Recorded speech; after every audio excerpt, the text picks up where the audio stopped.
Mahalo, Denise, and mahalo to all our sponsors for making this event possible. And I appreciate your leadership, Denise, in working with the Hawaii Ag Foundation to come forward with a very creative way for us to talk story, engage, and in this particular case, uh, subjects having to deal with our number one industry in the state of Hawaii, tourism and hospitality.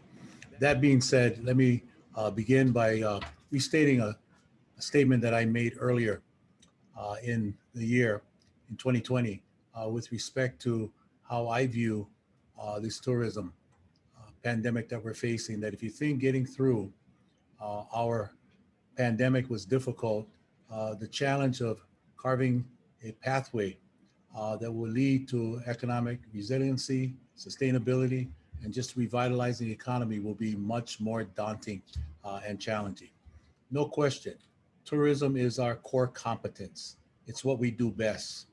And as we look at reimagining tourism, rebranding tourism, whatever you want to call it, I believe we need to support programs and initiatives that foster a resilient, more sustainable economy built upon synergistic relationships between tourism and other industries. And you all have heard examples of sports tourism, film tourism, cultural tourism, health tourism, agritourism in particular for this group, edutourism, ecotourism, tech tourism.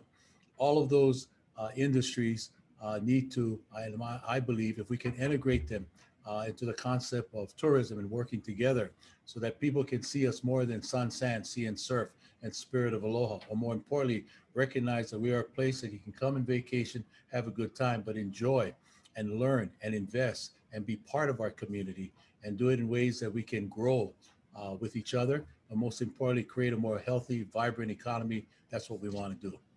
The next thing I really believe on the plan and going forward, it's important to have a balance between making sure that we always prioritize health and safety protocols.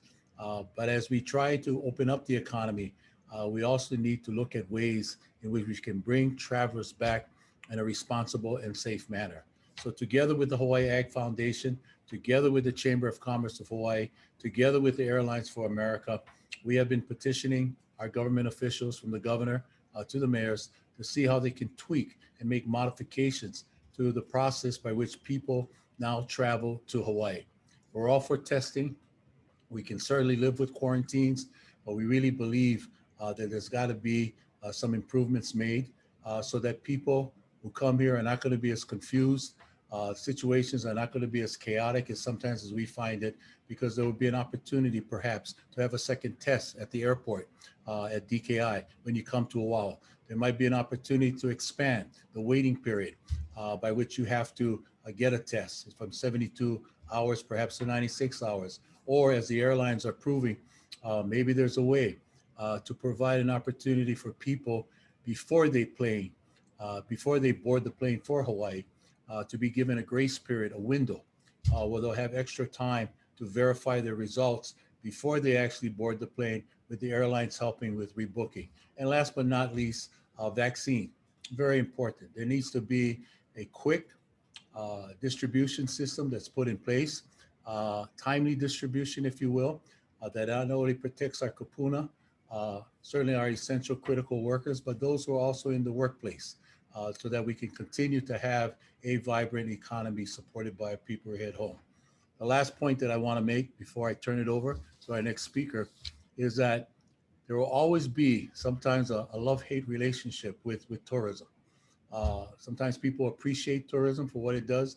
Other times they think, as we saw in 2019, the debate was there's too many tourists coming here. That being said, we are seeing in surveys that it seems to be a growing sentiment of people very concerned that we continue to have an economy based solely on tourism. We support all diversification efforts that are taking place today into the future, some that have happened yesterday. But most importantly, we want to be able to have a tourism economy where we're all working together collaboratively across the board to make sure that Hawaii is a great place to live, work, and raise our families. Tonight's panelists, our all-star panelists, will come forward with ideas, I believe, that will not only benefit tourism, but also increase that appreciation, that support for this industry. And that's why I'm so pleased to be a part of this group tonight because of what we're going to hear from our panelists. Before we get to our group of panelists and our moderator, I want to introduce a gentleman who for many years, 25 years, was the chief economist of the Bank of Hawaii. In fact, that's how I first heard about the name or a person named Paul Brubaker. I think the other way I like to describe him is he's a cardinal, a badger, and a warrior. What do I mean by that? He got his Bachelor of Arts in Economics from Stanford University. He did some graduate work at the University of Wisconsin, and he got his PhD from the University of Hawaii. Today, he owns his own consulting firm called TZ Economics, where he is the principal, and he continues to be called upon because he's an economist that we've had great faith in, and his analysis and his data and his research is always proven to be spot on in many instances here. So without further ado, I introduce and I give you Paul Brubaker. Thank you, Mufi. Mufi may not remember, I first met him 35 years ago at C. Brewer. He was working over there and I was hanging around at Bank of Hawaii trying to get into the company. It took me about 4 years, but eventually they let me in. But I've been following Mufi ever since. I've got some data here I want to use to set the stage for the discussion to follow. I'm going to go really fast because we want to get to that discussion with the experts in their fields. And I'll start with some of the tourism information, and then we'll talk a little about some of the changes in the economy that are underway as a consequence of the legacy of the pandemic, which of course is not over yet and actually is at its worst moment thus far in America. The visitor count, these are passenger counts, daily passenger counts through yesterday for the domestic segment, which is coming back, and through today for the international segment, which of course remains near zero. The trend established in the recovery after pre-flight testing was adopted as the protocol was pretty strong at first, but as you can see, the numbers have fallen off that trend. We might have gotten back to where we were a year ago by springtime based on the old trend. Right now, you know, the basic thing that's working against us is the pandemic. And it's like, you can't get around it. The infectiousness is so large now in places on the mainland, particularly in states where tourists from Hawaii tend to come from, that people are just hunkered down again. And of course, we have new mutations that are more infectious even than the original form of the virus. So this is going to be a challenge. We're just going to have to dig our way out of it. Right now in these markets upon which Hawaii depends for a lot of its travelers, California, Arizona, and the Southwest, case counts, if I understand correctly, I haven't actually looked this up, but I heard the other day that Arizona right now is the most dangerous place on the planet in terms of normalized new daily COVID case counts per capita. That's in the world. Now, that is a record that used to be held by South and North Dakota about a month ago, but I guess enough of those guys have died, so their numbers are coming down, and I'm not making that up. The challenge, of course, in places like California is that their hospital capacity in portions of the state are now maxed out. So we don't want to go there. And obviously, we've had the good fortune and I think good leadership to a certain extent that's kept things in check in Hawaii. But this, right, the solution to the economic problem is to solve the epidemiological problem. That's it. That's always been true. That continues to be true in 2021. As Mufi said, the big impact on Hawaii is not just that consumers, as elsewhere, went into a cave and reduced their consumption activity, but also that travel went to zero. And so we had the double whammy, a problem shared with destinations like Las Vegas on the neighbor islands, as well as Las Vegas. You see unemployment rates jumped over 20% initially, but have settled now and remain stuck at about 15% of the workforce, 10% on Oahu.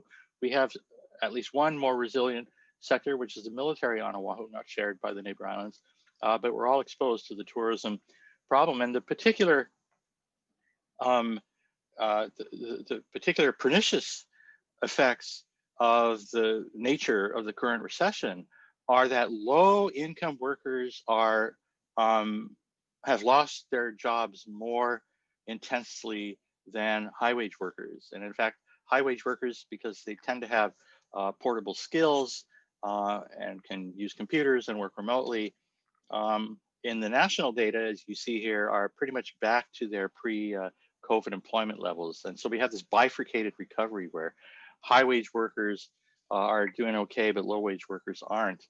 Mufi mentioned the perception that tourism is not as popular as an economic focus for activity in Hawaii as it used to be. And I think part of what's happened in the last year is a conflation of a biological risk with the problems we associate with tourism. And those, in turn, are a conflation of problems that we should associate with both residents as well as tourists, and which we should manage whether or not we have residents, whether or not we have tourists, because they'll still be a problem, and they've been a problem even without tourism in the last year. And the three big problems that people are really talking about when they talk about over-tourism are congestion, environmental and natural resource degradation, and cultural dilution. And this is just a reminder that if you go on Google Maps and you type in Lanikai Pillbox Trail, you can get a bar chart and see how many people are on the trail right now. Because there are fewer tourists, the utilization is relatively low right now, but it's important to remember that we don't manage the use of resident recreation in our natural resource endowment, and we ought to be doing a better job of that. And in fact, my idea is there ought to be a smartphone where you type in your reservation and pay your user fee, and then somebody like Kualoa Ranch could look and see how much utilization there is in the public recreational resource space, where currently prices are zero, and make decisions about allocating its assets accordingly. So managing the problems that are associated with tourism but are not uniquely a product of tourism is a worthy goal in and of itself, and would take away, I think, a lot of the bad perception of tourism that, moreover, in the last 12 months has been conflated with biological risk. So I'll get off my soapbox. Here's what's happened in the economy. We lost about a third to half of GDP in the second quarter, just overnight last year.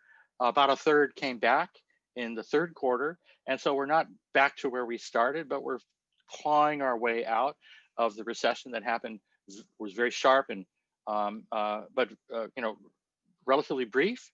About half of that loss of economic activity came from tourism, and the other half came, as I mentioned earlier, from resident consumption expenditure. And we have these amazing daily data sets now. These are daily data on resident spending from credit card and debit card swipes.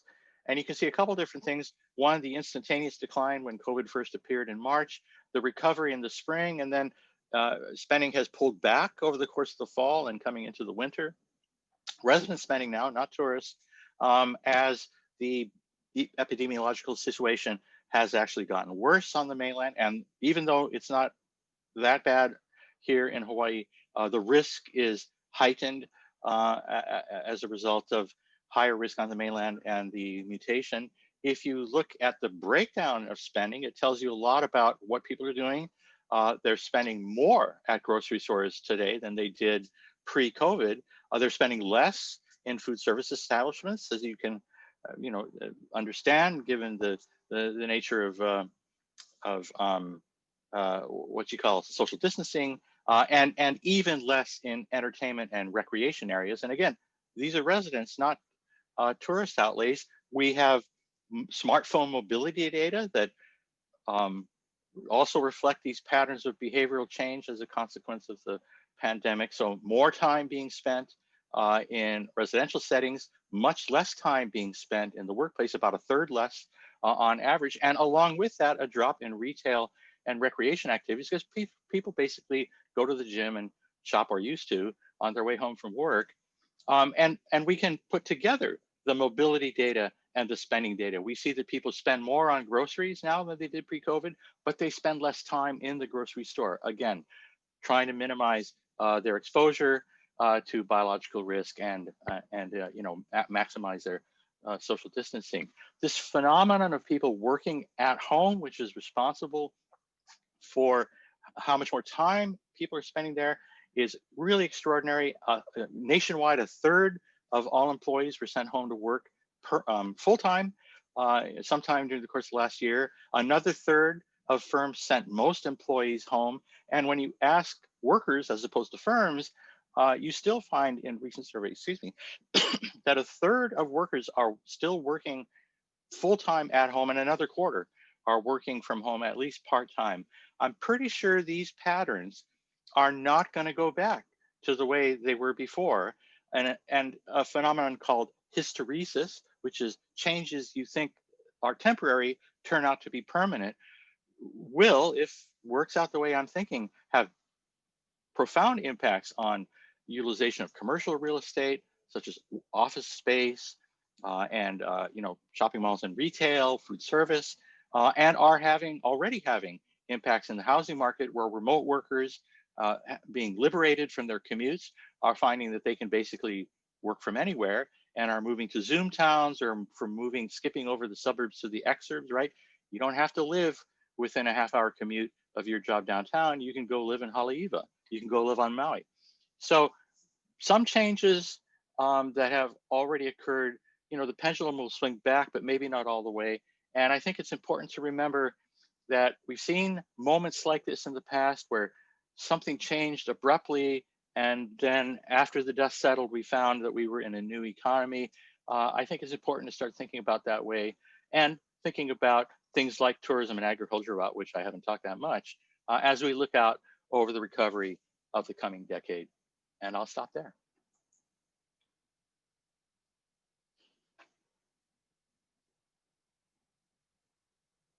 Presentation.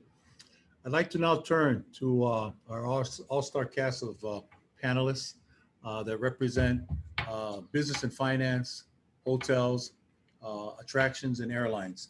To moderate this panel, it took us to find someone who has a special skill set and interests as varied and diverse as the panelists that will come before you. So we could think of no one better than the chairman of the Senate Committee on Energy, Economic Development, Tourism, and Technology. Glenn first burst on the scene here in Hawaii by being in the television business for over a decade. Prior to that, he also was in the world of television in Saipan and Guam, which is why to today he still does a collection of medical and emergency supplies that he sends to parts of Micronesia. As you know, they live in that part of the world that is often beset with different types of natural disasters. And very commendable that he's never lost base with those islands in the Pacific. But most importantly, he's someone that we work very closely with because of his role of chairing this very, very important committee. So tonight, we've asked him to moderate this panel in his own inimitable way. Without further ado, to start off this panel and serve as our moderator, State Senator Glenn Wakai.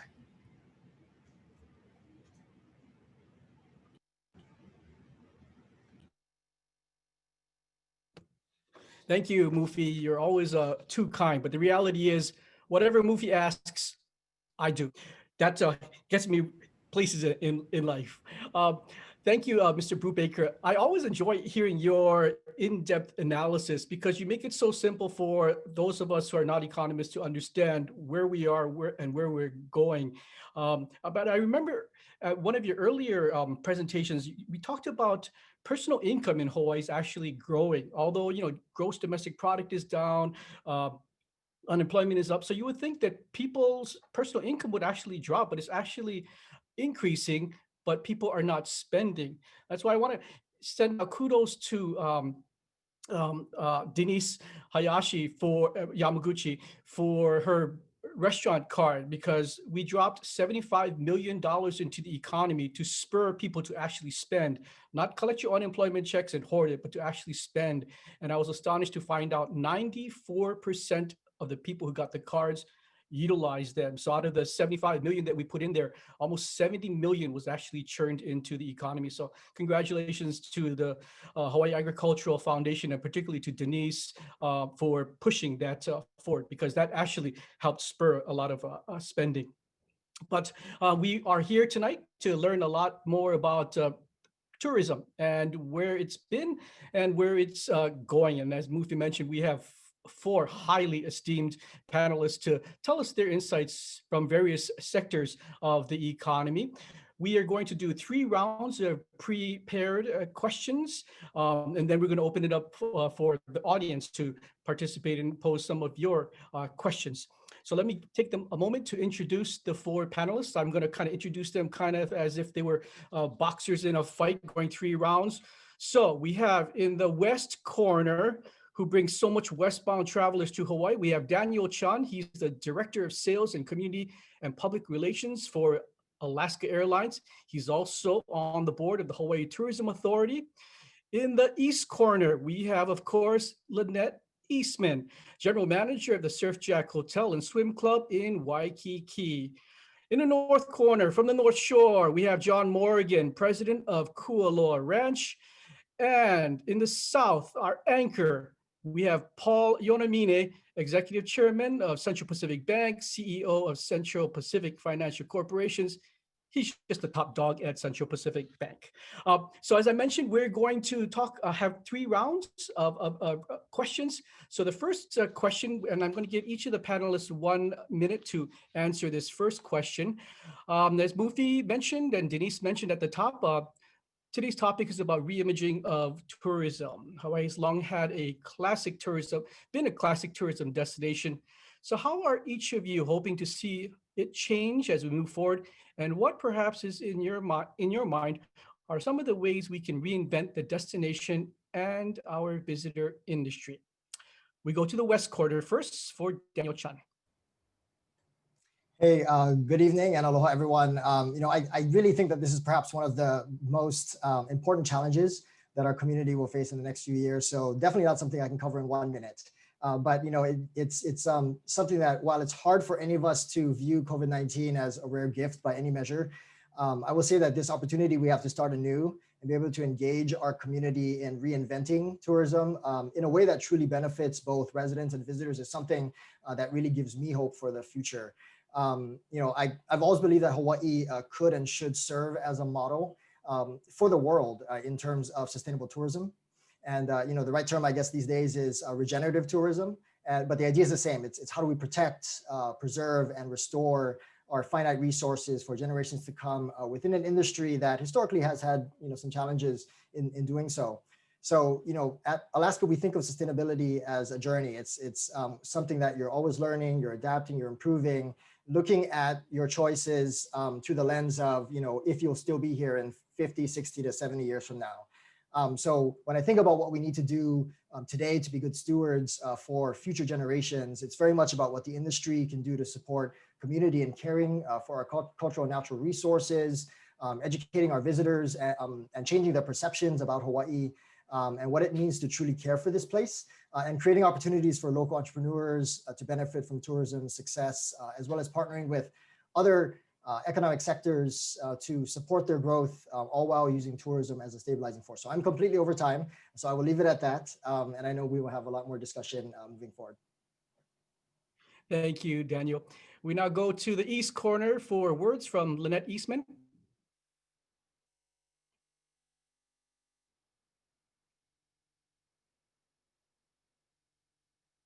So Lynette, maybe we can unmute you.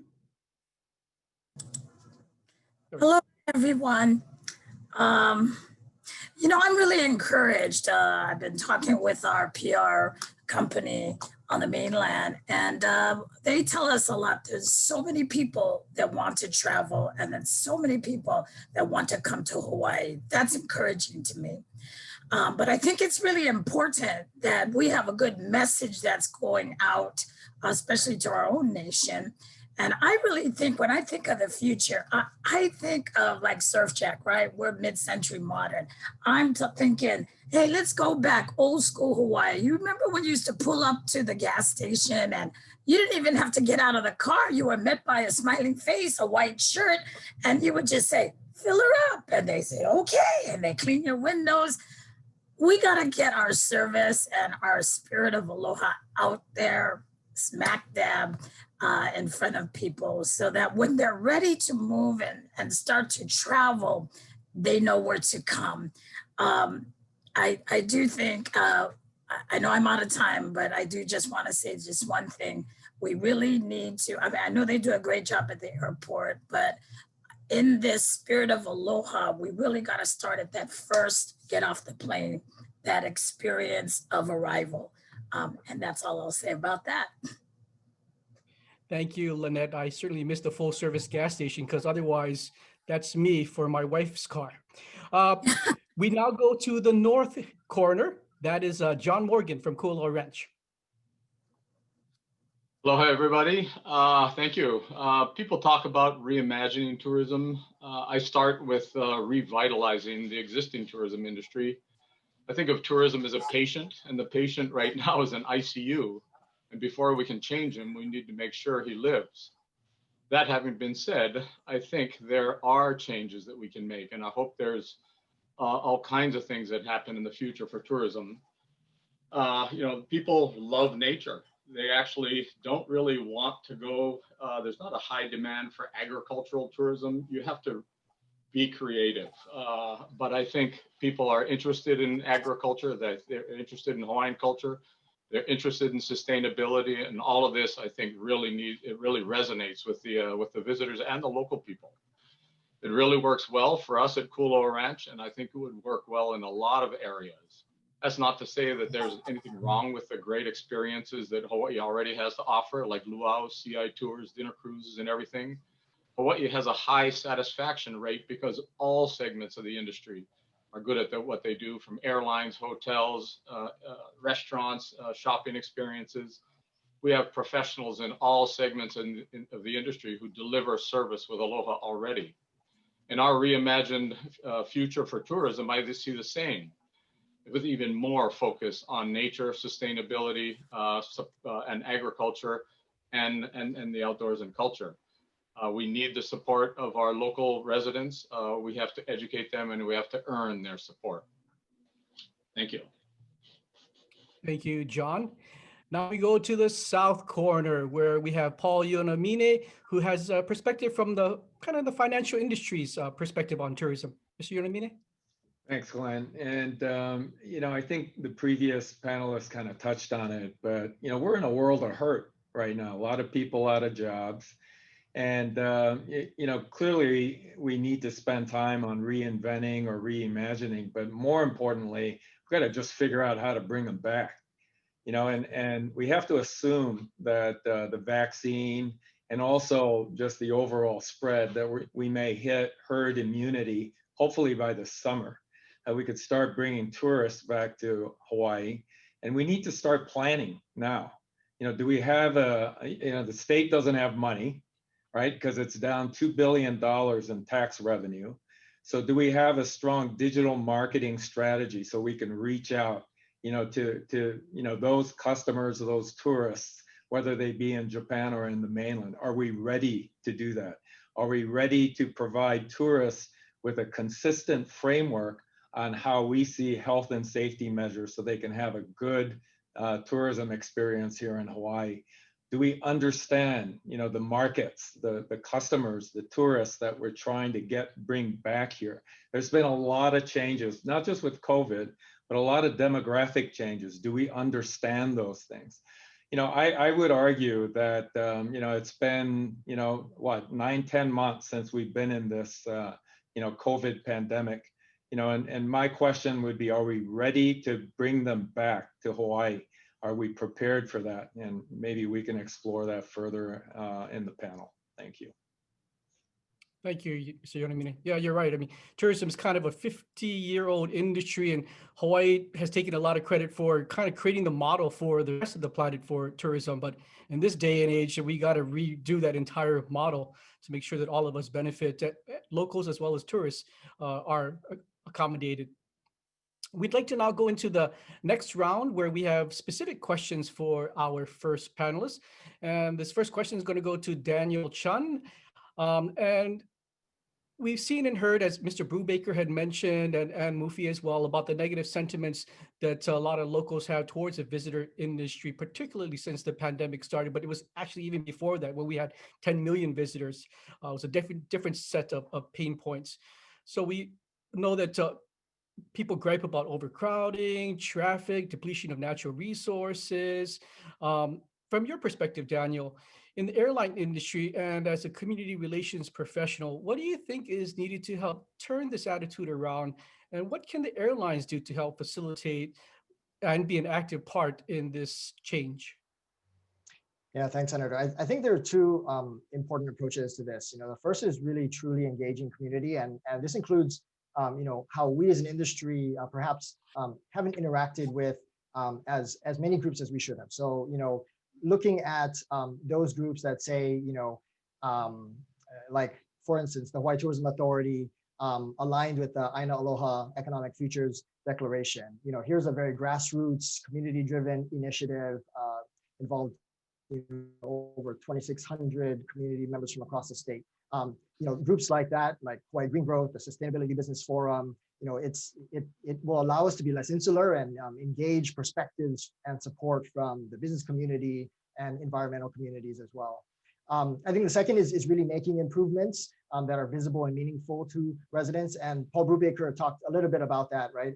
Just looking at and continuing the great work that is happening to help better manage some of our tourism hotspots. The most recent examples being things like Hanauma Bay and Diamond Head, and just the role of technology, or that technology can play in managing these resources and providing a really great guest experience. So those two things I think are good, important approaches to addressing and turning around that negative sentiment.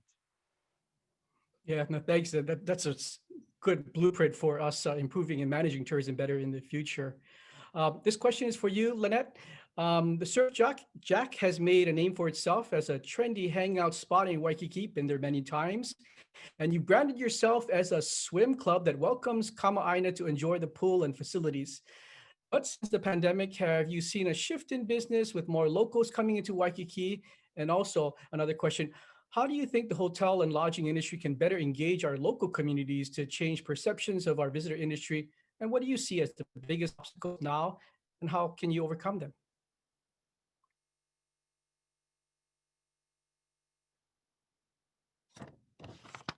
Oh, Lynette, I think you're muted. Lynette, mute.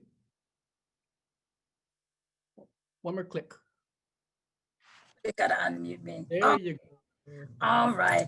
Well, I wanted to say, a big question for 1 minute, but first I just like to start with, an evangelist once said, what you don't understand, you fear, and what you fear, you attack.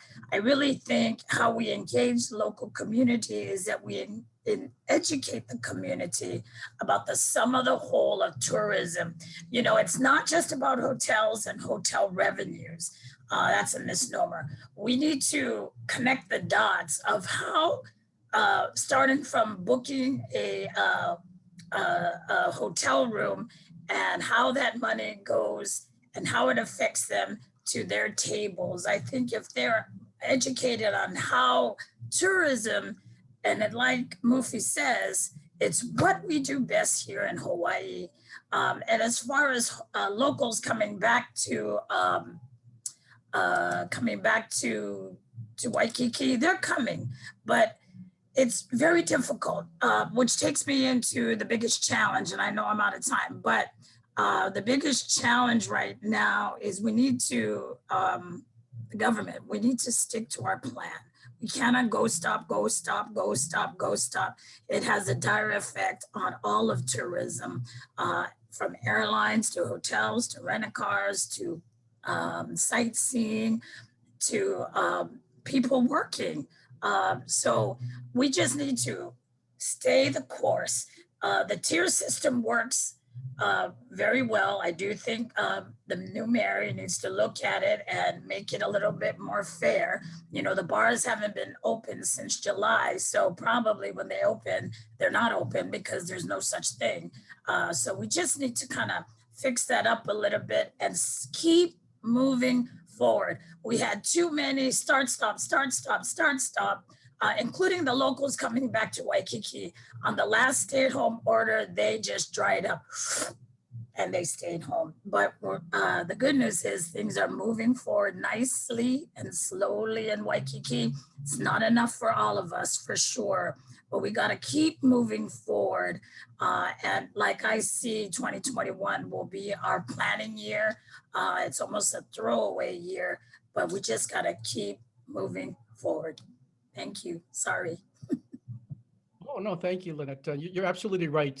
Government's got to get its act together so all of you can thrive. And that the confusion that government has pretty much laid in front of you is what is stymieing much of the opportunities for us to reinvent and re-image tourism. So you're absolutely right. You should contact your favorite senator, Lynette. We're going to go on to John Morgan at Kualoa Ranch. We all know that he has a beautiful outdoor attraction on the North Shore, offers everything from zip line, ATV tours, other exciting activities. But not all of us know about the Malama Aina experience that they've engaged in to teach the importance of caring for our land. And John, you touched on this a little bit earlier in your opening statement, but can you tell us, how do you think we can better connect agriculture and tourism to create unique experiences for Kama'aina and visitors alike that can benefit our local communities? Thanks, Len. Kualoa Ranch does offer a wide variety of tours and activities, and we did just start a Malama tour in response to requests by the industry. Unfortunately, the demand for the Malama tour is basically non-existent. And I think what is, what we reflect on is people want what they want, and voluntourism, while it's a great idea for a niche market, it's not going to have broad market appeal. At least that's the way we are looking at it right now. But that having been said, I think connecting tourism to agriculture, nature, and Hawaiian culture has huge potential in Hawaii. I think we need to create more unique experiences for this on every island. But the key here is the value proposition to the customer. The customer has to see the value. In our particular circumstance, we add ag to everything that the customers do, but they're not buying that. They're getting that for free, basically. They're not. It's part of our brand, but it's a tough proposition. People like authentic experiences, and like all industries, there's room for all kinds of players, large and small, in this field of nature-based and culture-based and agriculture-based tourism. One problem, though, is how to tap the potential. Ag people are not usually visitor industry oriented, and learning about the industry and how to create a market might not come naturally to them. So that's a challenge. Social media can help. It hurts us in some ways, and it can help us in others. But if that hurdle is overcome, there can be challenges in the permitting or the community interaction process. And so there's definitely challenges to getting people into places. But like Paul had said earlier, we need to charge more for park experiences. There's other places in the world that have wonderful experiences in public areas that people expect to pay for. So our governmental authorities and communities need to understand the value of agriculture and nature-based tourism and support its development. Thanks. Thank you, John. I think DLNR has certainly gotten that word. And you look at some of our park assets, Diamond Head Trail, Iao Needle, and others, we totally undervalue it. So they finally are going down the route of increasing those ticket prices as well as parking rates. So that'll help increase revenues as well as manage tourism overflow in some locales. But you're right, using the pocketbook is probably the best tool to adjust and manage tourism. Sorry, we want to go on to Paul Yonamine. Mr. Yonamine, you've often spoke about the important role that tourism plays in Hawaii's economy, but the world continues to globalize, and now there are more destinations for Hawaii to compete against. What do you think Hawaii's tourism industry needs to do now to remain relevant and get relevant and to keep our people working as we emerge from this pandemic? Thanks. Thank you, Glenn. Limited time, so let me try and be brief. But I run a bank. I have about 900 employees. But if I had a lot of employees who didn't like banking, I'm not gonna deliver good services to my customers. And so the whole debate on this love and hate with tourism, I think we as a community have to come to terms with this. We've seen the hurt in the economy as a result of the downturn of tourism. You may, even if you don't love it, you may need to accept it. And naturally we can provide a lot of information as to why it's so critical, in terms of the fact that it's an $18 billion industry or there's $2 billion in tax revenues. But I think it's a time for us to, reflect on, what it is that we do for the global market. We're the best in the world, probably in tourism. We're the best in making people happy. I mean, what a great positioning, for all of us to be in. It's something that, we could be very proud about. And I think the community needs to reflect on that again, that, we, as a community actually provides a service that is probably one of the best in the world. And you know how difficult it is to be best in anything in the world, right? And through that, I think we have a lot of smart people in Hawaii. And, if we embrace that, we'll come up with the solutions. We'll have the sense of urgency, start running and, getting the tourists back, making it meaningful, making the experience great, and so forth and so on. So let me stop there. Thank you for your insights, Mr. Yonamine. We are now at the third and final round of the prepared questions. So this question is going to be posed to all four of you. And we're going to start with you, Daniel. But the question is, what is something you wish the community understood about tourism and its future here in Hawaii? I think I completely agree with what Paul Yonamine said. I think my wish for tourism is really that we can get to a place where the community and more of our residents acknowledge and appreciate the benefits it brings, right? So it's easier said than done, of course, but I do think that many of our residents don't fully realize how interconnected tourism is in supporting all aspects of our way of life here, right? So everything from the number of jobs the industry supports, sustaining of small to medium to large size businesses, tax revenue, the government, functions that it supports, you name it. So I'm also hopeful that through better visitor education, community outreach, and resident engagement, that we can create a stronger relationship between residents and visitors. It really does concern me when I hear or see our residents be less than welcoming to our visitors. To me, local culture has always been one of hospitality and inclusiveness. And so it's clear with this negative sentiment that we have reached somewhat of a breaking point. Given the industry's success and our reliance on it from an economic perspective, it's easy to take it for granted and consider it a necessary evil, or maybe even worse, an unnecessary evil, and something that we can very easily replace with better options. It's definitely a worthwhile thing, as Mufi said at the top of this segment, that to explore and support other economic sectors, but no industry is perfect, and each will have its own challenges. So in my mind, tourism will always be one of our important and biggest economic drivers, and the opportunity I think we have right now is to come together as a community to make our number one industry really work better for all of us. Yeah, Daniel, you're absolutely right. I mean, the time to diversify and reinvent the economy is not now. We got to go back to the wheel that we know, and that wheel is tourism. Same question to you, Lynette. What do you wish the community understood about tourism? I just think that we just need to get the local community engaged. Perhaps we create programming that the locals want to experience. And that's kind of like what we do here at SurfChat. We kind of want to bring the locals and our tourists here together so they can experience each other.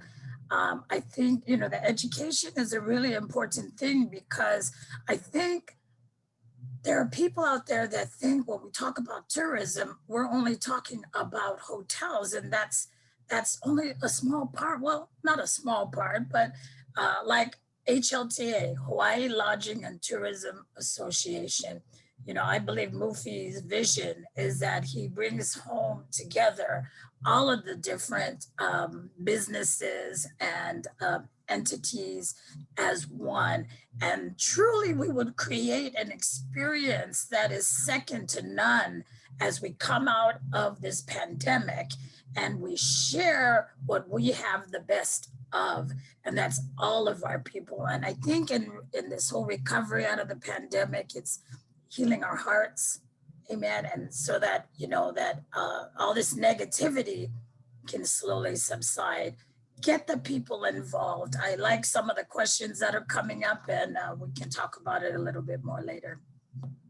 Yes, indeed. We need a lot of healing going on in the next year. Same question to you, Mr. Morgan.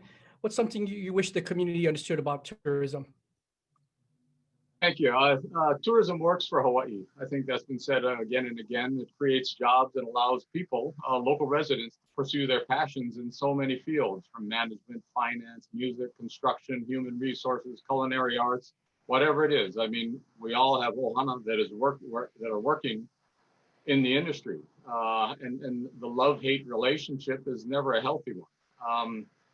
And obviously it has a source of revenue, and it's just a vital component, and it actually helps environmental causes as well.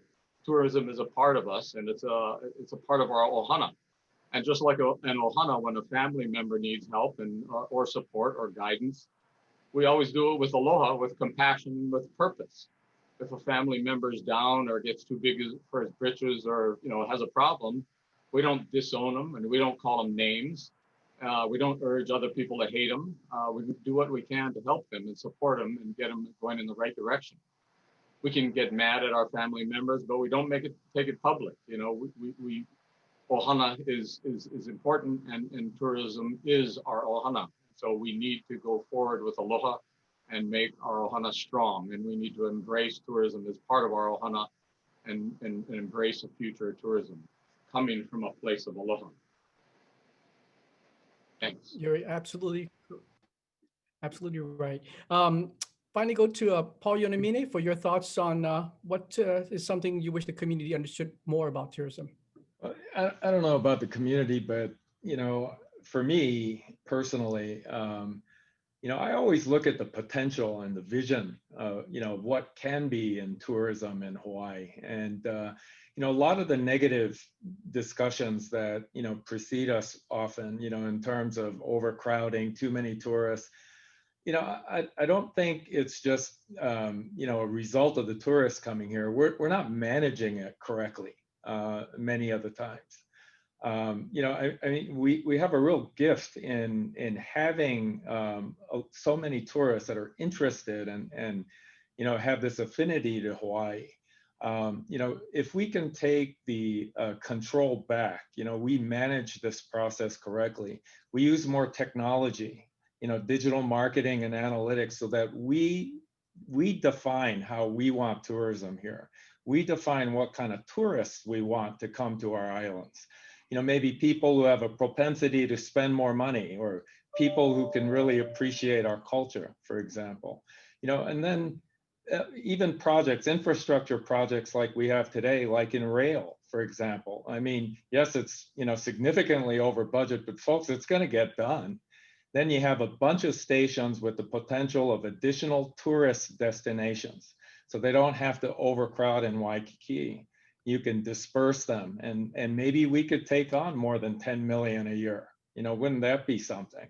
And then people may be concerned with an overcrowded airport. We can have a privatized airport somewhere in the west side, over in Kalailoa, for example. These are possibilities if we have transportation infrastructure. And then finally, with tourism, with the attraction of all the tourists, you look at tourism as a hub for all those people who want to diversify. We could create spokes and new areas of focus through tourism that can maybe then turn into hubs, eventually as well. So So that's, that's the kind of outlook or vision I'd like to, have more discussion within the community. Yeah, you bring up a good point, Mr. Yonamine, about how we're all kind of fixated on this 10 million tourism number. And so many people are naysayers about that. But in actuality, it's really about managing them. Because I bet you if we gave more of those visitors to Kualoa Ranch or Ala Moana, or had them go where they should be going, people would really embrace more than 10 million visitors. But when one visitor shows up in your doorstep and causes a ruckus in Lanikai, then we all cry that it's because we have too many tourists here. So you're absolutely right. We just got to kind of figure out how do we manage the tourists better, not be fixated on 10 million is just the tipping point of our capacity here. And let me just say, Glenn, that I really enjoy you calling me Mr. Yonamine, because usually you only call me Paul. So, you can invite me anytime if you're gonna, call me with that formality. Okay. Sorry, I put on my nice aloha shirt just for you, Paul. We want to go to our audience questions now. Our first question is, actually, if you don't mind, Mr. Brubaker, could I pose this question to you? It says, what is the % of the total tax revenue that tourism brings to Hawaii? I actually wrote an answer to that one. I think Tanya submitted it.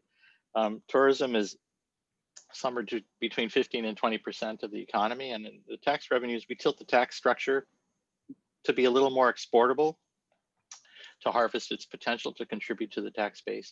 So it's probably on the order of 20 to 25%, if not more, of total tax receipts. And boy, we sure know it when it's gone for an extended period of time, as it has been in the course of the last year, and will continue to be challenging going forward this year.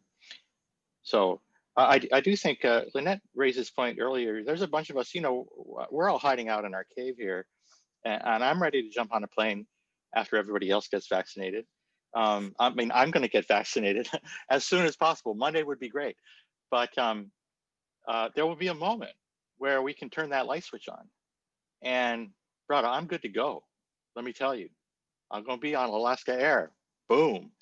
So I think there's a lot of people out there that are waiting to do the same thing. And so this point about management is really important.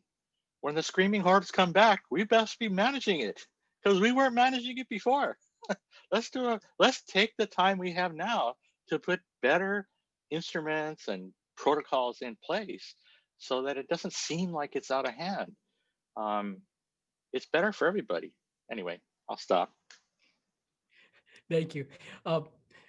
The next question is, I'm going to throw it to Dan first. The question is, what lessons, best practices, or other information are you gathering from other tourist destinations that are also looking to re-image their tourism economy in the wake of these lessons from COVID? I think one of the things that I find really interesting is this idea of user fees, which is we've kind of talked about it during this period already, in terms of how you better manage hotspots and these places where tourists go, right? And so places like Palau and the Galapagos and New Zealand, they have what they call green fees, or locally there's been a study on sort of a green passport. You might have heard that, right? So it's this idea that modest revenue collections from tourism could be put towards environmental conservation, right? So if done correctly, I do think that this could not only help with taking care of the resource, but it also helps to raise awareness with our residents about the role that visitors and tourism can play in just caring for the islands. True. This question next is more about the environmental impact of tourism. The individual asks, how can we lessen the environmental impact on our islands, especially as created by tourism? And they use examples: reducing plastic waste, reduce trash, other elements that are a scourge to our community. Lynette, you want to take a crack at this? Maybe what is the hotel doing to lessen waste stream?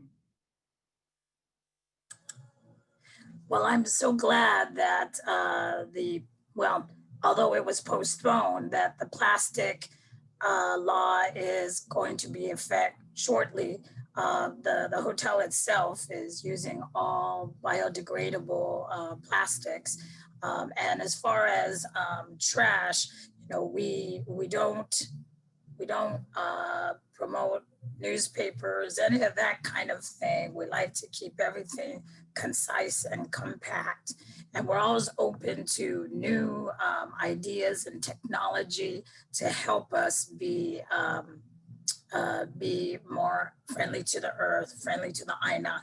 And, since I'm talking, I wanted to say something about one of the other questions about the tourism and how do they, to learn about the Aina.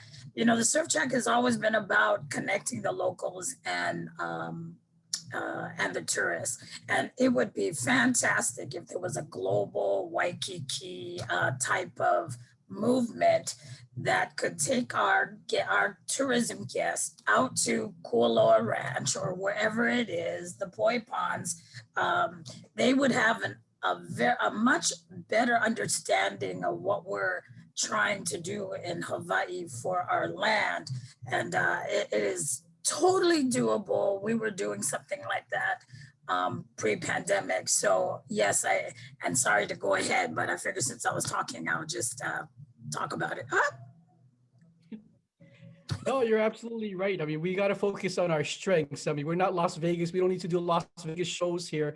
We can go and take people to a taro patch or Loi or provide a different experience. But sometimes I think we want to try to be something that we're not. And unfortunately, everyone, we're out of time. Thank you to our panelists, in addition to Mr. Brubaker for joining us this evening. And Mufi, I'm going to toss it back to you. Well, thank you very much. I hope all of you have found the hour or so that we spent with you edifying.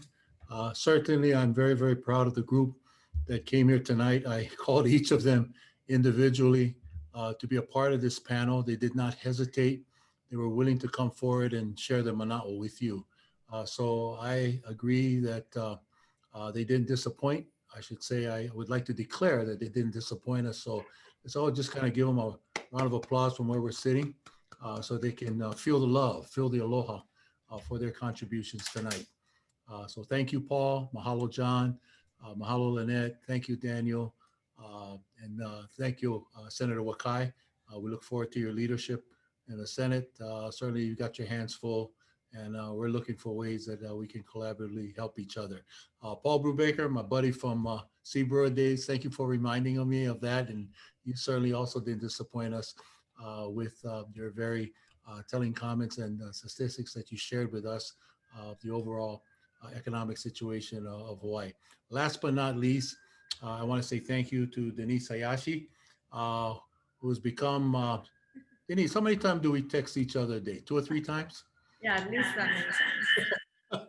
And today she and a small group of folks accompanied me over to City Hall as we met with Mayor Blangiardi to basically share our mana'o with him on how we want to see our tourism industry strengthened. So we've got our work cut out for us, but I just can't think that 2020 can be any worse. So 2021, I always believe faith, hope, optimism, and I hope tonight with the participation of this excellent panel, that you got a sense that there's a lot of folks pulling for us. But most importantly, we've got people.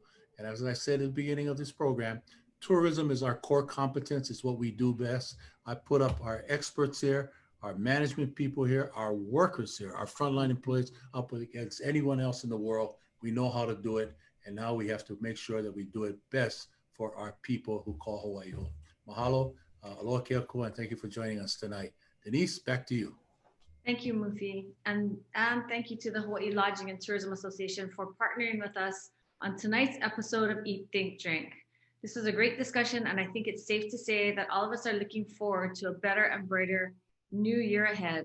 For those of you who ordered Eat and Drink takeout specials, I want to thank all of you for supporting Hawaii Ag Foundation, as a portion of the proceeds from every order goes back to supporting our programs for farmers and the community. I also thank you for supporting our future Food a Go-Go restaurants, Zia Cafe, M by Chef Mavro, Roy's Hawaii Kai, Papa Kona Restaurant and Bar, Keoki's Paradise, Roy's Ka'anapali, and Humble Market Kitchen. And I want to give a big mahalo to Eggs Hawaii for supporting our event by offering all of you here on Oahu a dozen eggs from Hawaiian Made or Kalei Eggs.